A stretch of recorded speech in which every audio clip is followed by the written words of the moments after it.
Morning students. अभी हम लोग लेसन 7 द ब्रेड्स का एक्सरसाइज 5 को कंप्लीट करेंगे। तो एक्सरसाइज 5 में कहता है here are 20 groups of words, 10 of them are phrases and 10 are clauses. By the side of this group of words write P for phrase और C फॉर क्लाउज। तो यहाँ पे एक्सरसाइज 5 में 20 शब्दों का समूह दिया हुआ है, जिसमें से आपको चुनना है, मतलब आइडेंटिफाई करना है कि ये ग्रुप ऑफ वर्ड्स कौन फ्रेज है और कौन क्लाउज है। तो मैंने आपको कल बता दिया था कि क्लाउजेज एंड फ्रेजेस में क्या डिफरेंसेस है।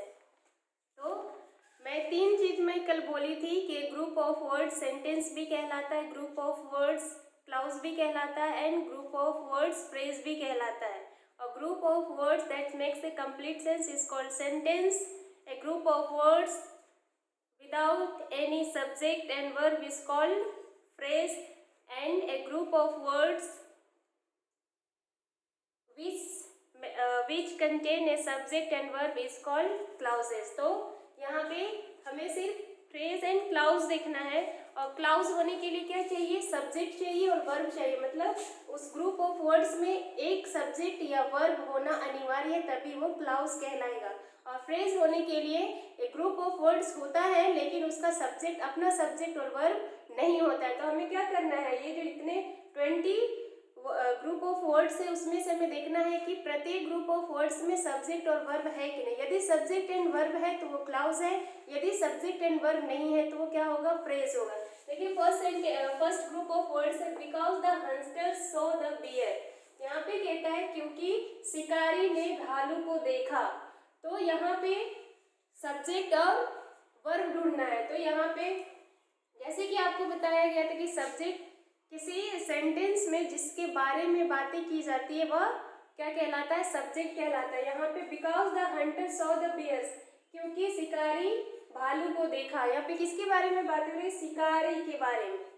किसने देखा, शिकारी ने देखा। तो सब्जेक्ट यहाँ पे कौन है, हंटर्स है, और सॉ मीन्स होता है देखना। तो यहाँ पे सब्जेक्ट भी है और वर्ब भी है, इसलिए इसके सामने हम क्या लिखेंगे, क्लाउज। सी फॉर क्या होता है, क्लाउज होता है। नेक्स्ट है when I got a letter from you, जब मैं आपसे एक पत्र पाया। तो यहाँ पे आई क्या है, सब्जेक्ट है, गोट आपका वर्ब है, मतलब सब्जेक्ट वर्ब दोनों, इसलिए क्या कहलाएगा, क्लाउज कहलाएगा। अब नेक्स्ट है C, in the garage.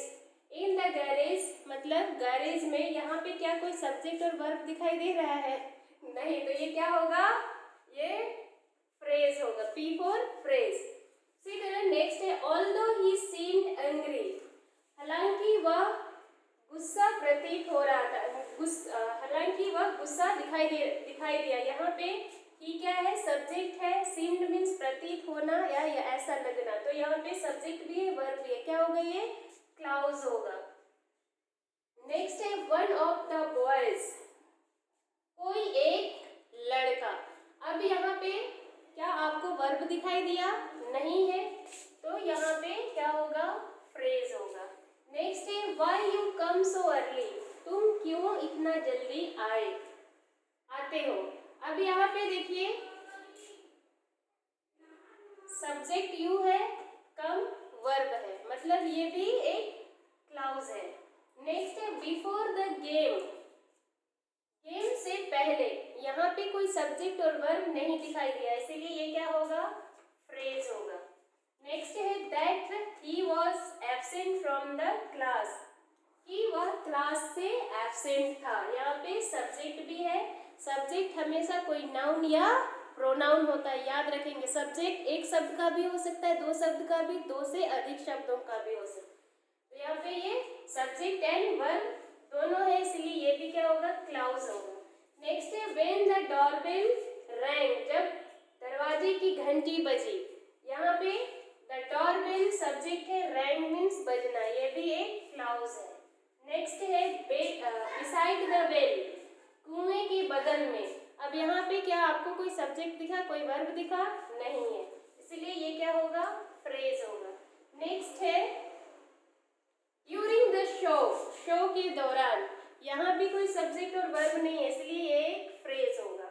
Next है बिफोर द स्टॉर्म ब्रेक्स, जब आंधियां चली, जब आंधी चलती है। यहाँ पे किसके बारे में हो रही है? स्टॉर्म्स मीन्स आंधी और ब्रेक मीन्स होता है बहना, टूटना, मतलब चलना। तो ये होगा आपका क्लाउड्स। नेक्स्ट है ऑफ द क्राउड, भीड़ के। यहाँ भी सब्जेक्ट एंड वर्ब नहीं है, इसलिए ये होगा फ्रेज। तो ये मैंने इतने एम तक मैंने लिखा है बोर्ड पे, बाकी आपको मैं ऑरली बता दे रही हूँ, आप आंसर बना लेंगे इसका। नेक्स्ट है आपका on our way the cinema, रास्ते पर सिनेमा, हमारे रास्ते पर सिनेमा। इसमें भी कोई सब्जेक्ट और वर्ब नहीं है, इसलिए एक फ्रेज होगा। इन दोज डार्क डेज, यहाँ भी ना सब्जेक्ट है ना ही वर्ब है, इसलिए यहाँ पे भी वर्ब नहीं है, इसलिए ये एक फ्रेज होगा। व्हेन यू रीच पटना, जब आप पटना पहुंचे, ये क्लाउज है। नेक्स्ट है P, how can you enjoy, तुम कैसे इंजॉय कर सकते हो। यहाँ सब्जेक्ट भी है वर्ब भी है, इसलिए ये क्या होगा? क्लाउज होगा। नेक्स्ट है Q, when you reach Patna, जब आप पटना पहुंचे, या सब्जेक्ट है यू और रीच मीन्स पहुंचना, ये वर्ब है, इसलिए ये क्लाउज होगा। फॉर सम टाइम, कुछ समय के लिए, यहाँ सब्जेक्ट वर्ब नहीं है, इसलिए ये फ्रेज होगा।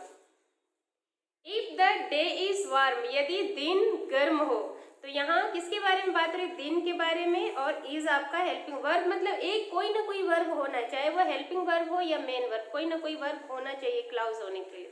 तो ये एक क्लाउज है। T from cross the street, ये भी फ्रेज है, इसमें भी सब्जेक्ट वर्ब नहीं है। आगे है एक्टिविटी है, आप एक्टिविटी को भी बना सकते हैं। Here are group of words, इसमें भी आपको क्या करना है? फ्रेज एंड क्लाउज को देखना है। तो फर्स्ट है ड्यूरिंग द ग्रेट फेमिन इन बिहार, बिहार में अकाल के समय। अब यहाँ पे कोई आपको वर्ब दिखाई दिया, किसके बारे में बात हो रही पता ही नहीं चल रहा है, बस ग्रुप ऑफ वर्ड्स है, इसलिए ये क्या होगा? फ्रेज होगा।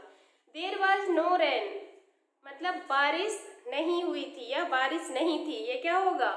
ये क्लाउज होगा, क्योंकि रेन आपका there was no rain, there subject है, वाज हेल्पिंग वर्ब है। नेक्स्ट है द चिल्ड्रेन केम बैक, बच्चे वापस आए, इसमें भी बच्चे के बारे में बातें हो रही है और वे वापस आए, मतलब वर्ब भी है, इसलिए ये क्लाउज होगा। Next 7, new road in the village, रास्ते में नया रोड, इसमें भी सब्जेक्ट वर्ब नहीं है, इसलिए ये फ्रेज होगा। C again took the smallest loaf, वह फिर से छोटा पावरोटी ली, तो ये भी ये क्लाउज है। ये many people had lost their lives, बहुत से लोग अपने जीवन खो दिए, तो यहाँ पे पीपल सब्जेक्ट है, हैड लॉस्ट आपका वर्ब है, ये क्लाउज होगा। The smallest in the basket, basket में से सबसे छोटा, ये भी एक फ्रेज है। He was waiting for her, वह उसका इंतजार कर रही थी, ये भी एक क्लाउज है। Next 8, not enough food in their homes, उनके घरों में काफ़ी भोजन नहीं होना, तो ये भी एक फ्रेज है। द बिगेस्ट लॉफ, ये भी फ्रेज है। तो ये आपका एक्सरसाइज सारा कंप्लीट हो गया, लेसन 7 द ब्रेड का। हम लोग नेक्स्ट डे नेक्स्ट चैप्टर शुरू करेंगे, मिस्टर नोबडी। तो आप ये जो पोएम है कम से कम रीडिंग प्रैक्टिस कर सकते हैं।